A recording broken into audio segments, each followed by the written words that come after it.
So the other day it was announced that Rio 2016 Olympic gold medalist, he's looking to get that gold medal, just chuck that in there. But Rio 2016 Olympic gold medalist Tony Yoka has recently signed a promotional deal with Frank Warren in Queensbury.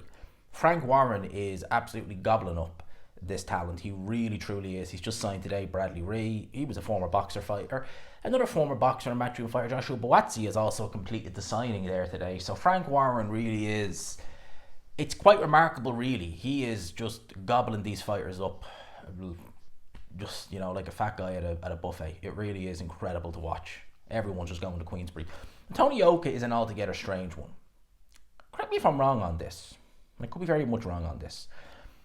But I don't recall Yoka, certainly not a promoter backed in the UK or US. I could be wrong on the US part, but I certainly don't remember him ever fighting in the US. Unless, again, I'm very much mistaken. He's primarily been based, I think he's pretty much always been based in his native France. Throughout the course, I think it's a Chanel Plus or something like that is the name of the station he fights on over there in France. And for the majority, or maybe all, well, I tell a lie, not all of his fights, his last couple of fights, because he's been linked up with Don Charles, have actually been in leisure centres up in Nottingham, I think, or somewhere in the UK, in one of the kind of more Midland counties anyway. Don't think they've even been in London. So he's been in the wilderness since he suffered 3 back-to-back defeats.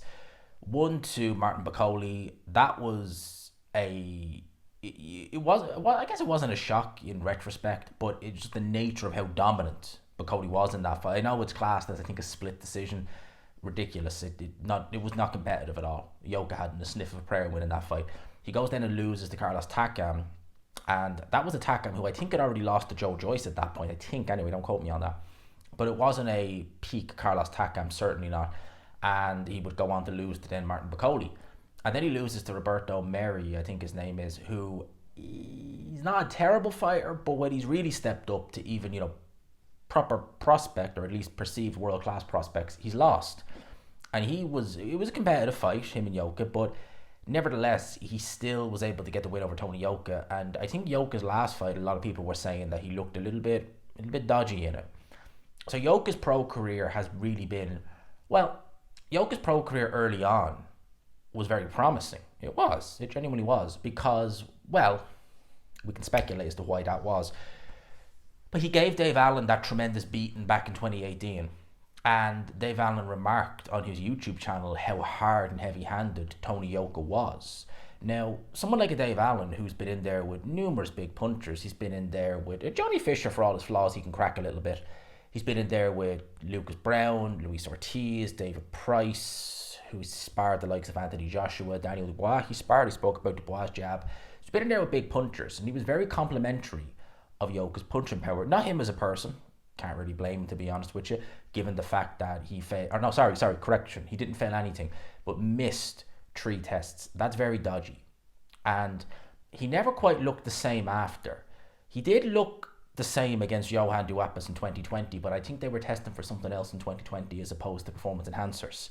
After that, and when the regular testing came back again, he's not been... The crazy thing is, he had the power to really bother Dave Allen, and yet he's not even able to tickle fighters like Martin Bacoli, who've been stopped by Joseph Parker with 1 shot. So, I know he's out of shape, but still. So that's Tony Yoka. Now, there's speculation, some people have speculated, Spencer Oliver amongst others, that we could be getting Anthony Joshua versus Tony Yoka. All right. Now, I know some people are going to say, but if he's with Queensbury, why would they do that? Well, at the end of the day, Frank Warren can be quite a cynical man. And he is the type of guy where he would sign someone, and if they beat, say, not saying it would happen, but say they make AJ versus Yoka. If they beat Anthony Joshua, happy days. I can milk some money out of this guy. If he loses, well, look, I was only going to sign him for this beating anyway.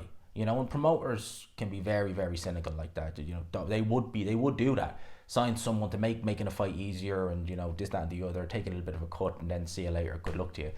They will do that. They certainly will. So that could be part of it. We know now that Eddie Hearn and Frank Warren are both on the zone.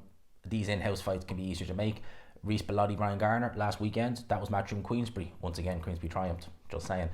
But they can be easily made. However, I look at the AJ fight and I just think commercially, does that really make sense? I mean, you're not going to do it in Saudi Arabia, you would imagine, because I can't imagine the Saudis putting money up for that fight, because they obviously want to make their money back, and they're not going to make it on an AJ Yoka fight, you would imagine. I know you have the sales pitch of they were both Olympic gold medalists, you know, one apart, but you try explain that to... See, here's the thing, right?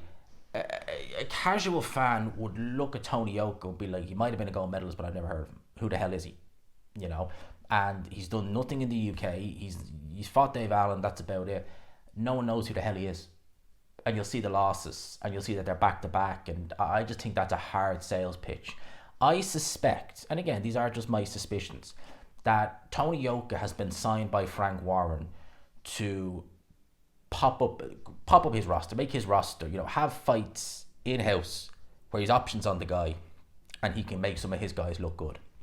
I.e., I think the natural fight to make for Tony Yoka is the Joe Joyce fight, because they're both at similar stages in their careers. It really is a loser leaves town match. I think they both have 3 losses. Yeah, they do. They both have 3 losses. They may as well be back-to-back defeats, because if you think about it like this, Joyce has 4 defeats, doesn't he? Not 3, 4. He lost. Actually, no. He didn't really, but may as well have. He had those 2 fights with Zhilei Zhang, fought Cash Ali, didn't look good, knocked him out in the 10th round, lost to Chisora, and then lost to... Yeah, he didn't fight after Chisora. So he's back-to-back losses again, essentially. So, you know, it's a loser leaves town match. They can rerun it from Rio 2016, nearly a decade later. A lot of people felt Joe Joyce deserved the win. That's a logical fight. Dubois' comeback fight, although I don't know how feasible that is if they're both trained by Don Charles, but maybe one of them... I don't know, I'm just speculating. Maybe one of them won't be trained by Don Charles when that time comes. Or Moses Atelma, if he gets by Dylan White, you know, you can use the sales pitch of, here's what Atelma did to an Olympic gold medalist. And quite frankly, Joyce, that's a competitive fight.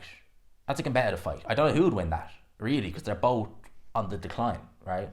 Then you have Daniel Dubois. He'd go through Tony Yoka like a knife goes through hot butter. He would, honestly, as would... Now, yeah, Yoka knows a few things. He might be able to last a little bit against someone like Atelma, but I would expect Atelma to do the same. Him against AJ, if they made it, again, I just don't look at that fight as logical for certainly not the Saudis. Even in the UK, I mean, AJ's flame is not burned as bright as it do. It's certainly not burned as bright these days. And you just look at that and just think, well, me personally, right, I've seen all of AJ's fights. I normally get up for his fights, but I wouldn't be able to get up for that. I'd just be frank. I would more get up for Jermaine Franklin, because I know Franklin can be a bit awkward to see what AJ has, than I would be for him against Tony Yoka. I would. I just don't see... That's a hard-ass sell, that fight. In my opinion, it's a hard-ass sell. But I could be wrong. Let me know what you guys think in the comment section below. I hope you enjoyed the video, people. Smash the like button if you could. Hit subscribe, of course, if you haven't already. And until next time, I'll leave it there. Peace.